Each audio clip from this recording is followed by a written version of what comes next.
কোনো ব্যক্তি যদি বারবার গুনাহ করে এবং পরে তওবা করে নেয়, তাহলে শরীয়ত তার সম্পর্কে কি বলে বা তার কি তওবা কবুল হবে? যারা গরিব অসহায়দের অর্থ মেরে খায় অথবা জোরপূর্বক চাঁদা তোলে, তারা কি ধরনের পাপ করে? ইসলামে তাদের শাস্তি কি? একজন আলেম কোরআন সুন্নাহ অনুযায়ী চিকিৎসা প্রদান করে থাকেন। ওনার কাছ থেকে একটা তাবিজ নেওয়া হয়েছে। তাবিজটি পড়ার আগে খুলে দেখা হয়েছে তাতে কোরআনের আয়াত ছাড়া তেমন কিছুই পাওয়া যায়নি। সুতরাং সেই তাবিজটি পড়া জায়েজ হবে কিনা, তাবিজটি পড়ার বিষয়ে আলেমগণ কি মতামত দেন? কলেজ বিশ্ববিদ্যালয়ে প্রায় মারামারি হয়ে থাকে, এটা বন্ধের স্থায়ী কোনো বন্দোবস্ত হতে পারে কিনা? এক গবেষণা দেখা গেছে ঢাকায় ৭৫,০০০ পথ শিশু নেশায় আসক্ত। এদের যথাযথ পুনর্বাসন এর উদ্যোগ নেওয়া না হলে সেটা জনজীবনের জন্য হুমকি বয়ে আনবে। এক্ষেত্রে আমাদের করণীয় কি হতে পারে? আমার আবাসন হোক মদিনায়, দাফন হোক মদিনায়, এই সিনা পুরোদস্তুর মদিনায় করে দাও ইয়া রাসূলুল্লাহ, এই কথা শিরক হবে কিনা? আমি একজন কয় মাদ্রাসা তালেবুল ইলম, আমি আপনার লেখাপড়া সম্পর্কে জানতে চাই। আপনি কোন কোন মাদ্রাসায় পড়েছেন, কি কি ফর্ম পড়েছেন, দেশের বাইরে কোথায় পড়েছেন বা জানতে চাই। পাশাপাশি আপনি কি আলিয়া পড়েছেন না কওমি থেকে দাখিল আলিম পড়েছেন কিনা, আপনার ছাত্র জীবন লেখাপড়া সম্পর্কে যদি বলতেন। ভালোবাসা বিয়ে শাদী সম্পর্কে জানতে চাননি। স্বামী যদি স্ত্রীকে মৌখিকভাবে তালাকের পাওয়ার দেয় যে তুমি চাইলে চলে যেতে পারো, এর সাথে সাথে কি তালাকের নোটিশ দিতে হয় স্ত্রীর? স্বামী এটা বলার ১ বা ২ মাস পর তালাকের নোটিশ দিলে কি পাওয়ার চলে যাবে? তালাকের মাসআলা আমরা সবসময় বলি একটু সময় হাতে নিয়ে ঘটনা কি ঘটেছে তার বিবরণ এবং তার সাথে রিলেটেড কাগজপত্র, কাবিননামা, লিখিত যদি কোনো কিছু হয়ে থাকে সেটা, এগুলো সবকিছু নিয়ে একজন দক্ষ মুফতির সামনে হাজির হয়ে তারপর সে সম্পর্কে বিস্তারিত তাকে জানিয়ে তারপরে তার কাছ থেকে উত্তর নেওয়ার চেষ্টা করতে হবে। তাহলে সেক্ষেত্রে তুলনামূলকভাবে আপনি সঠিক উত্তরটা পাওয়ার সম্ভাবনা জোরালো হবে। আর এভাবে সংক্ষিপ্ত শর্টকাট বললে সেখানে অনেক ভুল বোঝাবুঝি, অস্পষ্টতা থাকে। তালাকের মতো স্পষ্টতা, একটা জীবন একসাথে থাকবে কি থাকবে না, একটা বড় ডিসিশনের ব্যাপার। এটা এই সংক্ষিপ্ত প্রশ্ন উত্তরের সেশনে দিলেন আর উত্তর নিলেন, এটা করা উচিত না। সবকিছু এভাবে সম্ভব না। সরাসরি সাক্ষাৎ করে ডিটেল বলে তারপর উত্তর নেবেন। এমনি মৌলিকভাবে আমি একটা নীতিমালা বলে রাখি এক্ষেত্রে, সেটা হলো কোন স্বামী যদি তার স্ত্রীকে তালাকের ক্ষমতা দেয়, তাহলে সেক্ষেত্রে ক্ষমতা যদি এমন ভাবে দেয় যে স্টাইল, হাবভাব এবং পারিপার্শ্বিক সবকিছু পর্যালোচনা করলে বোঝা যায় এটা একটা সীমিত সময়ের জন্য অনুমোদন। ঝগড়া চলছে, কথাবার্তা চলছে, ওই টাইমে বলছে ঠিক আছে, এটা না হলে তাহলে তুমি চাইলে তুমি যেতে পারো, তুমি চাইলে তুমি তালাক গ্রহণ করতে পারো, এই টাইপের কথা বলার স্টাইল, পূর্বাপর সব পর্যালোচনা করে যদি দেখা যায় কি বলেছে, আগে কি পরে কি, সব লিখে দরখাস্তে তারপরে কথাটা জমা দিলে তখন উত্তর দেওয়া সহজ হয় যে এটা আসলে স্থায়ী কোনো তালাকের পাওয়ার দেওয়া না, এটা একটা নির্দিষ্ট মজলিসের জন্য নির্দিষ্ট একটা ইস্যুকে কেন্দ্র করে এটা দেওয়া হয়েছে, অতএব এটা পরে আর থাকবে না। কিন্তু অনেক সময় জেনারেলি দেওয়া হয়, সেটা ওই যে পূর্বাপর পর্যালোচনা করলে বোঝা যাবে যে এটা কি জেনারেলি দেওয়া হয়েছে কিনা, অর্থাৎ সারা জীবনের জন্য দেওয়া হয়েছে কিনা, তো সেটাও পর্যালোচনা করা যায়। তালাকের ক্ষমতা অর্পণ করার পর ওইটা কিন্তু আবার প্রত্যাহারও করা যায়, এটা আমরা অনেকে জানি না। কোনো স্বামী কোনো স্ত্রীকে তালাকের ক্ষমতা দিল, এর মানে এই না যে সে সারা জীবনের জন্য এটা ফিক্স হয়ে গেল, চাইলে সেটা অর্পণ এই প্রত্যাহার করা যায়। আর প্রশ্নের মৌলিক একটা দিক হলো মুখে দিয়েছে, এটাতে কাজ হবে কিনা? উত্তর হলো হ্যাঁ, মুখে দিলেও হবে। তালাকের পাওয়ার যে লিখিতই দিতে হবে, না হলে হবে না এমন না। মুখেও যদি তালাকের পাওয়ার দেয় স্ত্রীকে, তাহলে তাতে স্ত্রী তালাকের পাওয়ার পাবে। তালাকের পাওয়ার পেয়ে বহু মহিলা, বহু স্ত্রী তারা স্বামীকে তালাক দেয়, বলে আমি অর্পিত তালাকের ক্ষমতা বলে স্বামীকে তালাক প্রদান করিলাম। অনেক উকিল আছে এই শরিয়ার এই বিষয়টা স্পর্শকাতরতা বোঝেন না, যার ফলে এরকম লিখে দেন। এরকম দিলে সারা জীবন তালাক হবে না। তালাক হবে হলো স্ত্রী যদি বলে আমি নিজের প্রতিনিধি তালাক গ্রহণ করলাম, তখন তালাক দিলাম বলে তালাক হবে না, কারণ তালাক পতিত হওয়ার স্থান স্ত্রী, স্বামী না। সো এখানে একটা সূক্ষ্ম পার্থক্য আছে। এই বিষয়গুলো সবসময় আমি আপনাদেরকে অনুরোধ করব, তালাক দিতে হলে বা তালাক হয়েছে কিনা জানতে হলে এই বিষয়গুলো দক্ষ বিচক্ষণ আলিম এর সাথে ডিটেইল আলোচনা করে তথ্য উপাত্ত সবকিছু তাকে সরবরাহ করে তারপর তার কাছ থেকে উত্তর নেবেন, তাহলে আপনি সঠিক এবং যথাযথ উত্তর পাবেন।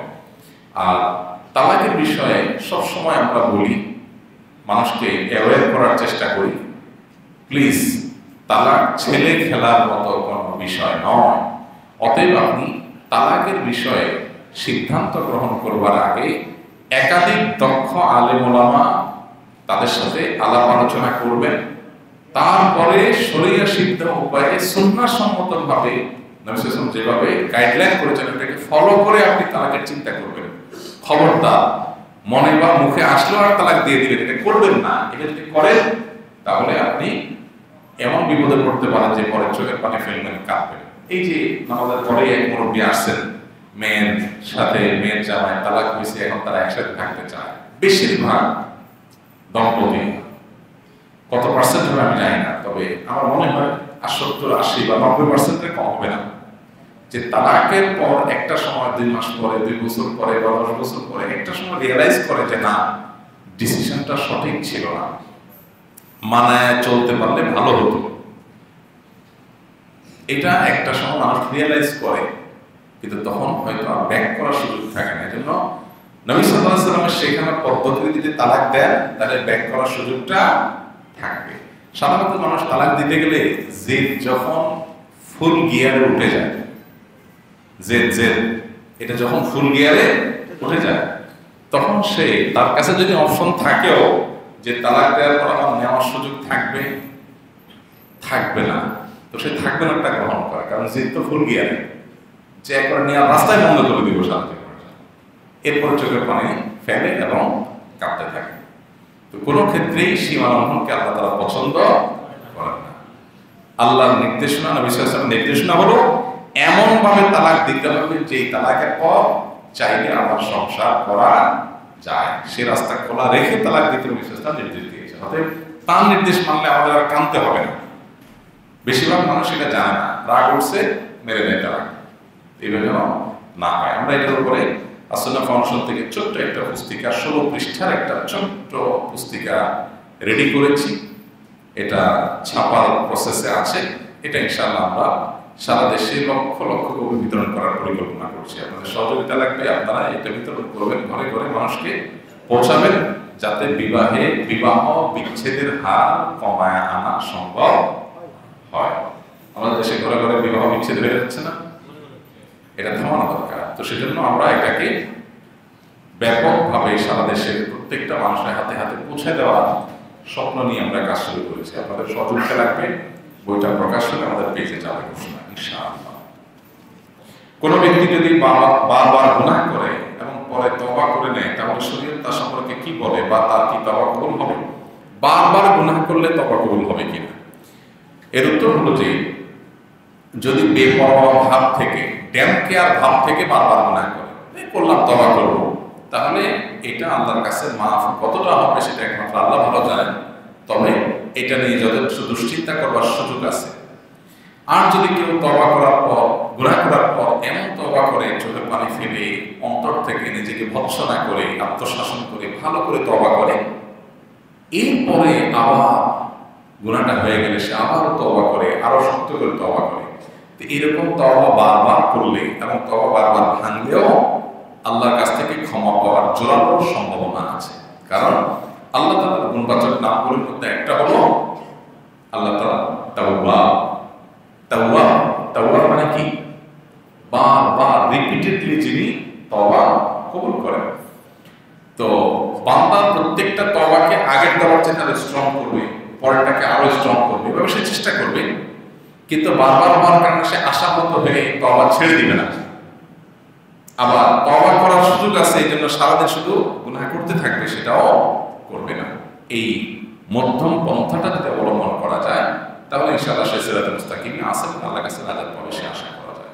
আল্লাহ রাব্বুল আলামিন আমাদেরকে তওবাকারীদের কাতারে শামিল হওয়ার তৌফিক দান করুন। যারা গরিব অসহায়দের অর্থ মেরে খায় অথবা জোরপূর্বক চাঁদা তোলে, তারা কি ধরনের পাপ করে? ইসলামে তাদের শাস্তি কি? ভাই আমার, মানুষের সম্পদ আত্মসাৎ করার মতো জঘন্য অপরাধ আরেকটা নেই।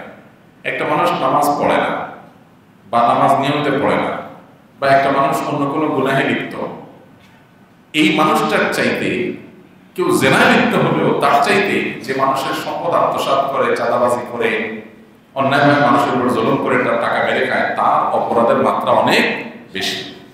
কারণ এটা আল্লাহ তাআলা মাফ করবেন না। একটা হাদিস আপনারা শুনেছেন, মুসনাদ আহমদে বর্ণিত হয়েছে, নবী সাল্লাল্লাহু আলাইহি ওয়াসাল্লাম বলেছেন, কিয়ামতের ময়দানে আল্লাহর কাছে 3 ধরনের মামলা উঠবে। কয় ধরনের মামলা? 3 ধরনের। 1 নম্বরের মামলা হলো তাওহীদ নষ্ট করেছে বান্দা, শিরক করেছে, এইসব মামলায় কোনো শুনানি হবে না, সোজা জাহান্নাম। 2 নম্বরের বান্দার অপরাধগুলো আরেকটা ক্যাটাগরিতে আল্লাহ তাআলার কাছে বিচার হবে, সেটা হলো কোন মানুষের হক নষ্ট করেছে, এটা আল্লাহ বিচার করবেন না, আল্লাহ মাফ করবেন না। যার হক নষ্ট করেছে তার উপর ন্যস্ত করবেন, সে মাফ করলে করলো, না করলে জাহান্নাম। 3 নম্বর যে মামলাগুলো উঠবে সেটা হলো আল্লাহ বাদী মামলা, আল্লাহর হক নষ্ট করেছে, নামাজের ত্রুটি ছিল, অন্য কিছু ত্রুটি ছিল, এগুলো আল্লাহ চাইলে মাফ করবেন, চাইলে শাস্তি দিবেন, কিন্তু বাকিগুলো আল্লাহ তাআলা নিজের ইখতিয়ারে রাখেন না। হাদিসে সেজন্য কঠোরভাবে বলা হয়েছে, আদ-দাওয়াবিনু ইনদাল্লাহি সালাসা, আল্লাহর কাছে মামলা হবে 3 ধরনের। এই জন্য মানুষের সম্পদ আত্মসাৎ করা থেকে আমাদের বেঁচে থাকার সর্বোচ্চ চেষ্টা করতে হবে। একজন আলেম কোরআন সুন্নাহ অনুযায়ী চিকিৎসা প্রদান করে থাকেন, ওনার কাছ থেকে একটা তাবিজ নেওয়া হয়েছে, তাবিজটি পড়ার আগে খুলে দেখা হয়েছে তাতে কোরআনের আয়াত ছাড়া তেমন কিছুই পাওয়া যায়নি। সুতরাং সেই তাবিজটি পড়া জায়েজ হবে কিনা, তাবিজটি পড়ার বিষয়ে আলেমগণ কি মতামত দেন? তাবিজ পড়ার ব্যাপারে আগে আমরা বারবার বলেছি, নবী করিম সাল্লাল্লাহু আলাইহি ওয়াসাল্লাম কখনো তাবিজ ব্যবহার করেননি, তাবিজ ব্যবহার করতে বলেননি, এটা তার সুন্নাহ না, এটুকু চূড়ান্ত। নবী করিম সাল্লাল্লাহু আলাইহি ওয়াসাল্লাম চিকিৎসার জন্য কি করেছেন? কোরআন কারীমের আয়াত পড়ে ফু দিয়েছে, পানিতে, তেলে, শরীরে কোনো অসুস্থ ব্যক্তির উপরে, এটাকে ঝাড়ফুঁক বলা হয়, রুকিয়া বলে, এটা সুস্থান করেছেন। কিন্তু তাবিজ লিখে ঝুলিয়েছেন কিংবা কোনো সাহাবীকে ঝুলাতে নির্দেশ করেছেন, এরকম কোনো হাদিস পাওয়া যায় না। সাহাবীদের মধ্যে কেউ সূরা ফাতিহা পড়ে ঝুলিয়ে রেখেছেন, সেটা কি পড়ার জন্য, মুখস্থ করার জন্য নাকি শেফার জন্য, সেটা পরিষ্কারভাবে এই হাদিসে উল্লেখ পাওয়া যায় না। এজন্য ওলামায়ে কেরামের ভিতর এটি নিয়ে কিছুটা মতপার্থক্য আছে। অনেক ওলামায়ে কেরামের মতে শুধু কোরআন কারীমের আয়াত অথবা আল্লাহর কাছে দোয়া, হাদিসে বর্ণিত দোয়া, এটা লিখে যদি কেউ ঝুলিয়ে রাখে শেফার নিয়তে, বিশেষ করে বাচ্চারা যারা পড়তে পারে না, আল্লাহর কাছে চাইতে পারে না, তাদেরকে দেওয়া হয়। তো এইসব শর্ত সাপেক্ষে ওলামায়ে কেরামের অনেকে জায়েজ বলেন, আবার অনেকে সেটাকে নবী সাল্লাল্লাহু আলাইহি ওয়াসাল্লাম যে বলেছেন, মান আল্লাকা তামিমাতান ফাকাদ আশরাকা, যে ব্যক্তি তামিমা ঝোলালো সে শিরক করলো, এই ক্যাটাগরিতে ফেলে গণহারে সব ধরনের তাবিজ ঝুলানোটাকে শরীয়তের দৃষ্টিকোণ থেকে নিষিদ্ধ হিসাবে বিবেচনা করা। তো এই ক্ষেত্রে সতর্কতামূলক উপায় এবং পন্থা হলো কোরআন কারীমের আয়াতগুলো শেফার নিয়তে তেলাওয়াত করেন, ফু দেন, ঝাড়ফুঁক করেন।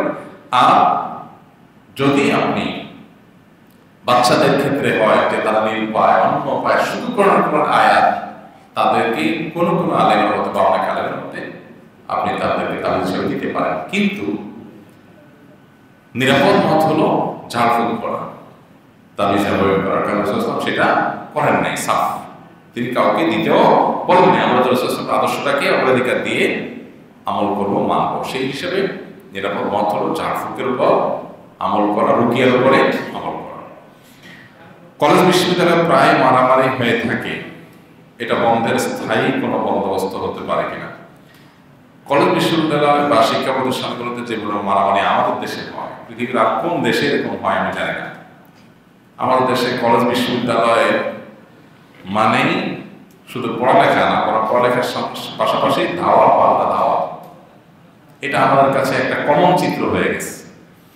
এই সেগুলো অনেক কারণেই হয়, দলীয় মেজরিটির রাজনীতির কারণে যেমন হয়, ঠিক একইভাবে অনেক সময় নারী জড়িত ইস্যুকে কেন্দ্র করেও হয়। মূল কারণগুলো চিহ্নিত করে সেটা সমাধান করা আসলে জটিল কোনো বিষয় না, কিন্তু আমরা একে তো আমাদের নিজেদের স্বার্থের ঊর্ধ্বে উঠতে পারি না, এক। দ্বিতীয়ত হলো আমাদেরকে ধর্মীয় মূল্যবোধের মধ্যে থেকে যে অনেক সমাধান বের করার সুযোগ আল্লাহ তাআলা দিয়েছেন, সেটাকে আমরা এড়িয়ে চলতে চাই, যাতে ওঠার জন্য যে আমি ধার্মিক হয়ে গেলাম, হুজুর হয়ে গেলাম, এরকম একটা ভাব আমাদের মধ্যে চলে আসে। এই জন্য আমরা সমাধান করতে পারি না। Girls and boys school, college এবং শিক্ষা প্রতিষ্ঠান যদি আলাদা করা হয় তাহলে পড়ালেখার মান বাড়বে, কমবে না। সন্ত্রাসী, মারামারি, গন্ডগোল, ফাসাদ অনেকখানি কমবে, বাড়বে না, এটা নিশ্চিত করে বলা যায়। যে সমস্ত গার্লস স্কুল আছে, গার্লস কলেজ আছে, বয়েজ স্কুল আছে, এগুলো পড়ালেখার মান কি খারাপ না ভালো?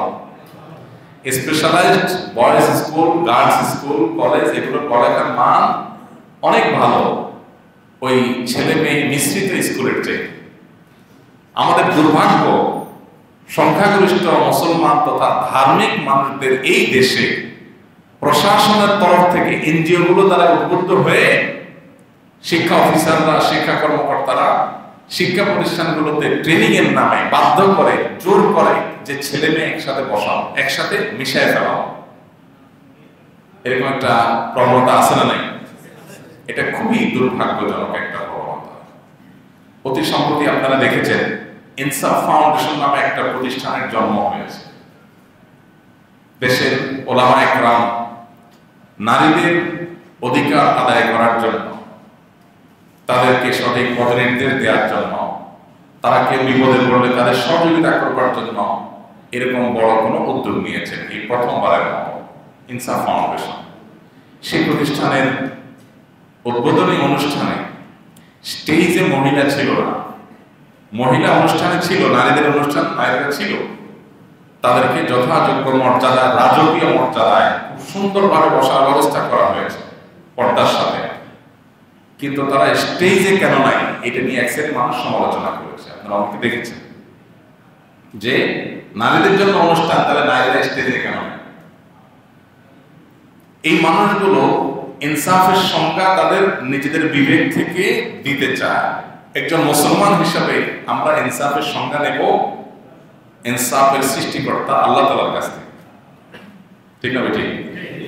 অতএব নারীকে পুরুষের সাথে মিশিয়ে ফেললেই নারীর অধিকার প্রতিষ্ঠিত হয়ে যাবে, এই পশ্চিমা ধ্যান ধারণাকে যারা ধারণ করছে, লালন করছে, এরা পশ্চিমাদের গোলাম, এরা আল্লাহর গোলাম না। এরা গোলাম হলো সেই পশ্চিমাদের, দালাল তাদের, যারা সেই কালচারকে এখানে আমদানি করতে চায়।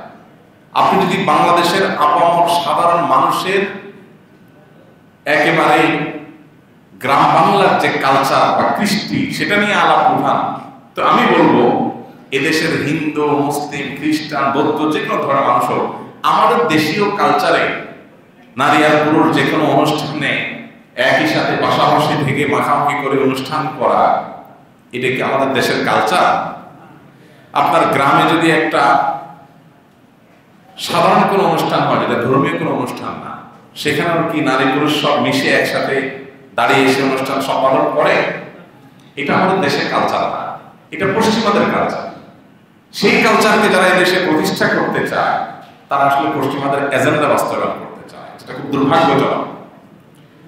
তাদের মধ্যে শুধু নারী থাকলেই হবে না, নারী আবার যদি বোরকা আলা হয় তাহলে দেখবেন আরেক সমালোচনা হবে যে বোরকা আলা কেন। তাদের কাছে কাপড় চোপড় না পরার স্বাধীনতা আছে, কিন্তু বোরকা পরার স্বাধীনতা নাই। এই জন্য দেখবেন পদে পদে বোরকা বা হিজাব নিকাব পরলে তারা বাধা দেয়। এরা হলো আজকের পৃথিবীর সবচেয়ে কপট শ্রেণীর মানুষ। তারা মুখে যা বলে বাস্তবে করে তার উল্টোটা। এই জন্য আমাদের এই যে নারী পুরুষের মিশিয়ে ফেলার যে একটা প্রচেষ্টা, এই প্রচেষ্টাটা আমাদের একটা ভুল প্রচেষ্টা। গার্লস স্কুল, বয়েজ স্কুলগুলোর যে পড়ালেখার মান, সেটা পর্যালোচনা করলে বোঝা যায় যে ছেলে মেয়ে আলাদা আলাদা প্রতিষ্ঠানে পড়ালেখা করলে পড়ালেখার মান খারাপ হয় না, বরং ভালো হয়। তাহলে কি দুঃখে সবাইকে মিশিয়ে ফেলতে হবে? পশ্চিমারা এসব মেশামেশি বহু করেছে। একবারে ক্লাস 1 থেকে তারা ছেলে মেয়েদেরকে এমন ভাবে মিশায়, ইউরোপের কোনো কোনো দেশে আছে, আমি কোনো কোনো দেশে গিয়েছি, সেখানকার প্রবাসী ভাইয়েরা আমাদেরকে জানিয়েছেন যে কোনো কোনো জায়গায় স্কুলে সাঁতার হবে, ওই সাঁতারের জন্য ছেলে মেয়েকে একটা কক্ষে ঢুকে পোশাক পরিবর্তন, একদম ওপেন, সবার সামনে সবার পোশাক পরিবর্তন করতে বাধ্য করা হয়। এটা সিস্টেম, এটা ডিনাই করতে পারে না, এটা করতে হবে। হায়া লজ্জা সব ধুলার সাথে মিশিয়ে দিতে তারা চায়। এটা করে তারা কি অর্জন করেছে? তাদের সংসার, পরিবার, বিবাহ, ভালোবাসা, এগুলো সব উচ্ছন্নে চলে গেছে। অতএব তাদের অনুসরণ করবার কোনো যৌক্তিকতা থাকতে পারে না। একজন মুসলমান তিনি অনুসরণ করবেন সৃষ্টিকর্তা আল্লাহর আদেশ এসেছে, এর মধ্যে কল্যাণ আছে। বিধায় আমাদের শিক্ষা প্রতিষ্ঠানে যে মারামারি কাটাকাটি হয়, এগুলোর অনেক কারণের ভিতরে একটা কারণ হলো নারী গঠিত কারণে হয়, রাজনৈতিক লেজুরিত্বের কারণে হয়। সেটা বন্ধ হলে অর্ধেক থেমে যাবে, আর বাকি যা আছে সেটা থামার অনেকাংশ থেমে যাবে যদি এই শিক্ষা ক্ষেত্রে সহশিক্ষার এই প্রক্রিয়া বন্ধ করা হয়। পশ্চিমাদের অনেক ভালো দিক আছে, সেগুলো আমরা গ্রহণ করতে পারি, কিন্তু তাদের খারাপ দিকগুলো গ্রহণ করবার কোনো কারণ থাকতে পারে না।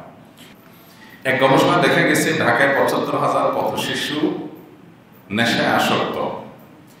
এদের যথাযথ পুনর্বাসন এর উদ্যোগ নেওয়া না হলে সেটা জনজীবনের জন্য হুমকি বয়ে আনবে। এক্ষেত্রে আমাদের করণীয় কি হতে পারে? দেখুন, আমি জানি না এই ফিগারটা সঠিক কিনা। ৭৫,০০০ শিশু পথ শিশু ঢাকায় শুধু নেশায় আসক্ত। যদি তাই হয়ে থাকে, তবে ফিগার এটা হোক বা না হোক, এটা ঠিক যে পথ শিশু যাদের আসলে পারিবারিকভাবে সেভাবে বেড়ে ওঠার সুযোগ থেকে যারা বঞ্চিত, এই শিশুদের বড় একটা অংশ নেশার সাথে তারা অভ্যস্ত হয়ে যাচ্ছে এবং রাস্তাঘাটের চারপাশে তাদেরকে দেখা যায় বখাটে পনা, নানান ভুল অন্যায় কাজের সাথে তারা জড়িয়ে যাচ্ছে। দেশে যত খুন খারাপি হয়, এই খুন খারাপিগুলোর সাথে যারা জড়িত তাদের উল্লেখযোগ্য অংশ দেখা যায় এই জাতীয় শিশুরা বড় হওয়ার পর মা থাকে না, বাপ থাকে না, পারিবারিক শিক্ষা থাকে না, কোনো বাইন্ডিংস থাকে না, দেখা যায় তারা বেলাইনে চলে যায়। খারাপ লোকরা তাদেরকে ক্যাচ করে নিয়ে তাদেরকে খারাপ পথে নিয়ে যায়। আমি মনে করি এই সমস্যার সমাধানের জন্য সবচেয়ে কার্যকর উপায় হতে পারে বাংলাদেশের সমস্ত মাদ্রাসাগুলো, বিশেষ করে যেগুলো ঢাকায় আছে, সেসব মাদ্রাসাগুলোকে যদি রাষ্ট্র অনুরোধ করে বা সহযোগিতা করে, তাহলে এই সমস্যার সমাধান করার সবচেয়ে সহজতম পথ এটা আমার মনে হয়। কারণ বাংলাদেশে যে পরিমাণ এতিম, অসহায়, দুস্থ এবং এরকম পথশিশু মাদ্রাসাগুলোতে, বিশেষ করে কওমি মাদ্রাসাগুলোতে, আবাসিক মাদ্রাসাগুলোতে আছে, তারা যদি মাদ্রাসাগুলো দ্বারা লালিত পালিত না হতো, মাদ্রাসাগুলো যদি মানুষের দান দক্ষিণের টাকা দিয়ে এই বাচ্চাগুলোকে যদি বেড়ে ওঠার সুযোগ করে না দিত, হাফেজ আলেম হওয়ার সুযোগ করে না দিত, তাহলে খুব স্বাভাবিকভাবে অন্যান্য পথশিশুর মতো এরাও খারাপ দিকে চলে যেত। তখন দেশে বসবাস করাটাই কঠিন হয়ে যেত। কওমি মাদ্রাসাগুলো বা আলিয়া মাদ্রাসাগুলো বা আবাসিক মাদ্রাসাগুলো, যে সমস্ত মাদ্রাসাগুলো এই ধরনের এতিম অসহায় বাচ্চাদের থাকা, খাওয়া, পড়াশোনার ব্যবস্থা করে দিয়েছে, তাদের অবদান এদেশের অনেক মানুষ জানে না। মনে করে মাদ্রাসাগুলো কি করে, বসে শুধু খায়, অন্য সব বাদ দেন। এই একটা পয়েন্ট আপনি যদি দেখেন যে মাদ্রাসাগুলো যে এতিম অসহায় শিশুদেরকে লালন পালন করে, যদি না করতো তাহলে এরা কি হইতো? সিসকে চোর, সন্ত্রাসী, খুনি, এই যে অন্য পথশিশু হয়ে যাচ্ছে ওইদিকে চলে যেত, কারণ মা বাপ নাই। এই ছেলে মেয়েগুলোকে তারা শুধু আনছেই না, আনার পর তাদেরকে এমন মানুষ হিসেবে গড়ে তুলছে যে ওই যে ময়লা পানি যেরকম এটাকে প্রক্রিয়াজাত করে একেবারে ড্রিঙ্কিং ওয়াটারের মতো স্বচ্ছ পরিষ্কার পানিতে পরিণত করা হয়, ওলামায়ে কেরাম মাদ্রাসাগুলো আমাদের দেশে এই শিশুদেরকে হাফেজ, আলেম, দিনদার, মুত্তাকি, ভালো মানুষ হিসেবে গড়ে তুলছে। তো এই যে পথশিশু, এদেরকে যদি যাত্রাবাড়িতে যে পথশিশু আছে ওখানে যদি প্রশাসন, সরকার, রাষ্ট্র যদি ওখানকার মাদ্রাসা কর্তৃপক্ষ নিয়ে বসে তাদেরকে সহযোগিতা করে এবং বলে যে এটা আপনারা উদ্যোগ নেন, তাহলে আমার মনে হয় 1 মাসের ভিতরে সমস্ত পথশিশুদের সবচাইতে যথাযোগ্য পুনর্বাসন করা সম্ভব শুধু মাদ্রাসাগুলো দ্বারা। অন্যান্য এনজিও, বিদেশি বিভিন্ন সংস্থা যারা পশ্চিমা উন্নত দেশগুলোর বিভিন্নভাবে দালালিতে ব্যস্ত, তারা যদি এই কাজ করে তাহলে উল্টো বরং তারা এই সমস্ত ছেলেদেরকে ভুল ভাল পথে নিয়ে যাবে। অতএব আমার মনে হয় যে এই হুমকি যেটা জনজীবনের জন্য ছেলেদের বিপদগামী হওয়া, বাচ্চাগুলোর বিপদগামী হওয়া, সেটা থেকে রোধ করবার জন্য এবং তাদের প্রতি আমাদের যে সামাজিক একটা দায়িত্ব আছে, সেই জায়গা থেকে মাদ্রাসাগুলোকে দায়িত্ব দেওয়া হবে, সেটা হবে সবচেয়ে সঠিক কাজ। কিন্তু এই রাষ্ট্র কখনো মাদ্রাসাগুলোকে কোনো দায়িত্ব দেয় না, কোনো তাদেরকে অন করে না, তাদেরকে কখনো সামনে বাড়তে সহযোগিতা করে না, যেটা দুর্ভাগ্যজনক। আমার আবাসন হোক মদিনায়, দাফন হোক মদিনায়, এই সিনা পুরো দস্তুর মদিনায় করে দাও ইয়া রাসূলুল্লাহ। এই কথা শিরক হবে কিনা? দোয়াটা তো খুব সুন্দর, আমি মদিনায় যেন থাকতে পারি, মদিনায় মরতে পারি, এটা তো খারাপ কোনো দোয়া না। বরং এটা ওমর রাদিয়াল্লাহু তাআলা আল্লাহর কাছে দোয়া করেছেন, ইমাম মালিক রাহিমাহুল্লাহ তাদের তামান্না ছিল, আর অনেক মুনিশিদের তামান্না ছিল। কিন্তু এই দোয়াটা যে রাসূলের কাছে নিবেদন করার কথা, সেটা অবশ্যই শিরক। রাসূল সাল্লাল্লাহু আলাইহি ওয়াসাল্লামের কাছে দোয়া হবে না, দোয়া কার কাছে হবে? নবী সাল্লাল্লাহু আলাইহি ওয়াসাল্লাম নিজেই শিখিয়েছেন, ওয়াইজা সাআলতা ফাসআলিল্লাহ ওয়াইজা ইসতাআনতা ফাসতাইন বিল্লাহ। তুমি যখন কিছু চাইবা তখন আল্লাহর কাছে চাইবা। তিনি বলছেন আল্লাহর কাছে চাইতে, তো আপনি রাসূলের কাছে চাইবেন, তার কথারই খেলাফ হলো। আবার আল্লাহ রাব্বুল আলামিন কোরআনে কারীমে আমাদেরকে শিক্ষা দিয়েছেন, ইয়াকা না'বুদু ওয়া ইয়াকা নাস্তাইন। আল্লাহ তোমার কাছেই সাহায্য চাই, তোমার কাছেই চাই, শুধু তোমার কাছেই চাই। তাহলে রাসূলের কাছে আপনি চাইতে পারেন। রাসূল আকরাম সাল্লাল্লাহু আলাইহি ওয়াসাল্লাম দুরূদ প্রেরণ করবো, দোয়া করবো আল্লাহর কাছে। কার কাছে কি করতে হবে এতটুকু যদি সেন্স না থাকে তাহলে কি মুসলমান এটা? আমি একজন কয় মাদ্রাসা তালিবুল ইলম, আমি আপনার লেখাপড়া সম্পর্কে জানতে চাই। আপনি কোন কোন মাদ্রাসায় পড়েছেন, কি কি ফর্ম পড়েছেন, দেশের বাইরে কোথায় পড়েছেন বা জানতে চাই। পাশাপাশি আপনি কি আলিয়া পড়েছেন না কওমি থেকে দাখিল আলিম পড়েছেন কিনা, আপনার ছাত্র জীবন লেখাপড়া সম্পর্কে যদি বলতেন, ভালোবাসা দিয়ে সেটা সম্পর্কে জানতে চান। এগুলো ভাই অনলাইনে ইউটিউবে আছে, অনেক ইউটিউবার অনেক জায়গায় প্রশ্ন কথা সঙ্গে আসছে, আমরা উত্তর দিয়েছি। আমার আলিয়াতে পড়ার সৌভাগ্য হয়নি, সুযোগ হয়নি। আমি কমিতে শুরুতে শেষ পর্যন্ত পড়েছি, এটাই। বিদেশে কোথাও পড়ার সুযোগ হয় না, বিদেশে কাজ করছি, কাজ করার সুযোগ হয়েছে, দাওয়াতি কাজ, কিন্তু পড়ার সুযোগ শুধু দেশেই হয়েছে এই গতানুগতিক মাদ্রাসাতে। বিশেষ কোনো ফন্টন নিয়ে পড়ি নেই, সে সুযোগ আমার হয়নি। দাওরা পড়েছি, ইফতার পড়েছি, ব্যাস এর আমার জ্ঞানের দৌড় খতম বা ইলমের দৌড় খতম। কোরআনে কারীমের একটা দোয়া আইয়ুব আলাইহিস সালাম আছে, আল্লাহর কাছে দিয়ে নিবেদন করেছেন, এবং কোরআনে কারীমের আয়াতের মধ্যে দোয়াটি বর্ণনা করতে গিয়ে আল্লাহ রাব্বুল আলামিন ইরশাদ করেছেন যে আইয়ুব ইয নাদা রাব্বাহু আন্নী মাসসানিয়া দুররু ওয়া আনতা আরহামুর রাহিমিন। যারা অসুস্থ, রুগ্ন, শারীরিক মানসিক যন্ত্রণায় যারা ভুগছেন, কষ্ট করছেন, আল্লাহ রাব্বুল আলামিন তাদের জন্য আইয়ুব আলাইহিস সালামের দোয়াকে দৃষ্টান্ত হিসাবে উল্লেখ করেছেন। আইয়ুব আলাইহিস সালাম আল্লাহর কাছে দোয়া করেছেন এবং সেই প্রসঙ্গে আল্লাহ বলেছেন, ওয়া আইয়ুব ইয নাদা রাব্বাহু, তোমরা স্মরণ করো সেই সময়ের কথা যখন আইয়ুব তিনি আল্লাহর কাছে আল্লাহকে ডেকে তার রবকে ডেকে দোয়া করেছেন। কি দোয়া করেছেন? কি বলেছেন? আন্নী মাসসানিয়া দুর, বলেছেন আল্লাহ আমাকে অসুস্থতা, কষ্ট, ক্ষতি এগুলো পেয়ে বসেছে, এগুলো আমাকে স্পর্শ করেছে, আমাকে অ্যাটাক করেছে, আক্রমণ করেছে। ওয়া আনতা আরহামুর রাহিমিন, আর অপরদিকে আপনি হলেন আরহামুর রাহিমিন, সকল দয়ালুদের মধ্যে সর্বশ্রেষ্ঠ দয়ালু। অতএব আপনি আমাদের প্রতি রহম করেন, আপনি আমার প্রতি দয়া করেন। এটা হলো দোয়ার সারমর্ম।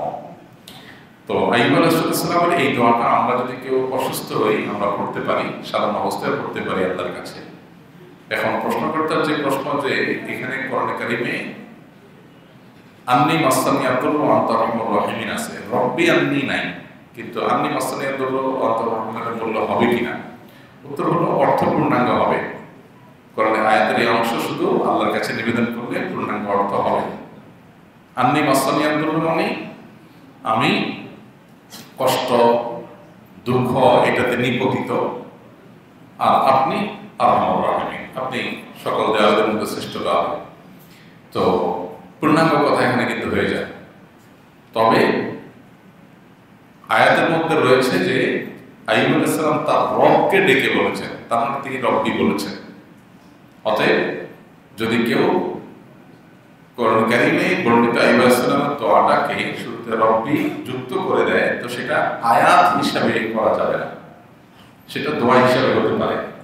হে আমার রব, আন্নী মাসসানিয়া দুর ওয়া আনতা আরহামুর রাহিমিন, হে আল্লাহ আন্নী মাসসানিয়া দুর, এই অর্থে রব্বি আন্নী মাসসানিয়া দুর ওয়া আনতা আরহামুর রাহিমিন পড়া যাবে। কিন্তু এটা স্পষ্ট থাকতে হবে যে এই দোয়ার অংশটাতে রব্বি এভাবে কোরআনে বর্ণিত হয়নি।